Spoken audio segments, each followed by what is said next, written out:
me now. Okay, so you conducted your own investigation into the Sony hacking, and you have determined that it was an inside job involving Sony employees. So who do you say did this, and what facts and evidence do you have that brings you to this conclusion?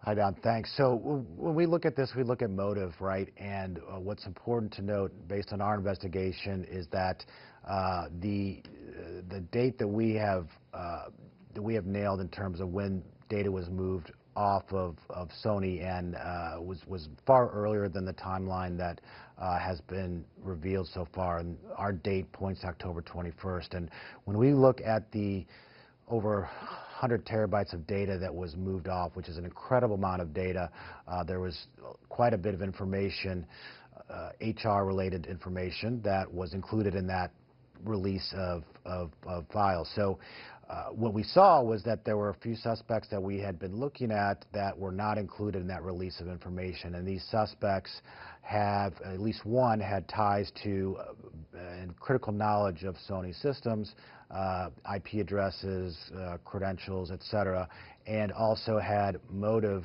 for being what I would say it would be upset at Sony due to reorganization that happened within the department, as well as sympathetic to the community in terms of Sony's work to combat so Sam, piracy. So what you're saying is because of the time and all the information that was gained by the hackers, you believe it was an inside job by an employee. So then, where does North Korea play into this? When did they become involved? Sure. So we believe North Korea was involved, but not until after the data was moved off of Sony's premise. Now, does that mean that North Korea was working with the attackers and the hacker groups pre-incident or post-incident? We believe it was after. We don't see any evidence that today that North Korea was the driver of the movement of the data off. So we would see North Korea as a beneficiary of the information that was lifted off of the network. Okay, Sam. So then let's make this concise for our viewers. So you believe October 21st is when the first information was removed from Sony's system, correct? Correct. By who you say it was an employee, right? That's correct. A former employee. A former employee. Okay. So then you say that North Korea was the beneficiary of that information that was taken. So if it was October 21st when the first information was stolen, then when did Sony? What was the date that Sony became involved? Sony, December 2nd, I believe, was when. I'm sorry, when North Korea. Announced. Sorry, and North Korea became involved. It was in early December was when the breach was announced. We believe North Korea, because the first demand that came from the attackers was a ransom demand. It was nothing around the movie, The Interview.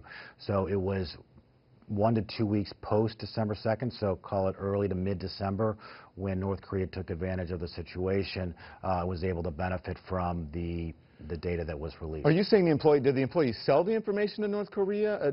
What are you saying here? How did they become involved?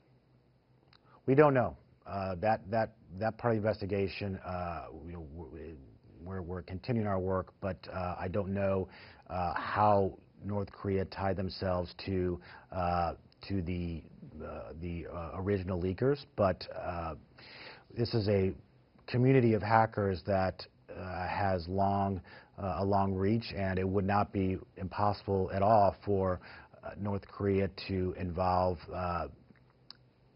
and provide guidance to those that had lifted the data and be able to perhaps influence their messaging. Okay. So as I understand, today you met with the FBI. Can you tell us about that meeting?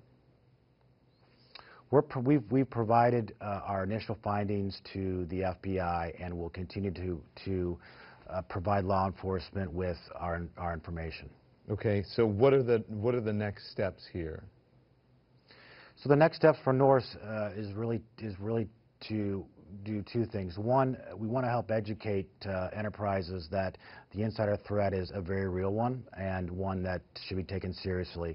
And the second is to provide the complete data set to law enforcement so that they can run that through their traps and confirm what we believe to be the really the drive and the motivation for the attack, and that's what law enforcement is here for, and we're simply providing information that we have based on our research. So what do you say to your detractors, those who those who question your theory? To those, I would say that we are very good at this work. We're in the business of security intelligence, and I think one needs to take a step back and just look at what actually happened with respect to the timeline. And if the movie The Interview was the driver for this hack, why wasn't it part of the initial demand from the attackers? Why was the initial demand money? And why was the information taken really designed to embarrass Sony and cripple Sony versus something that would be more typical for a nation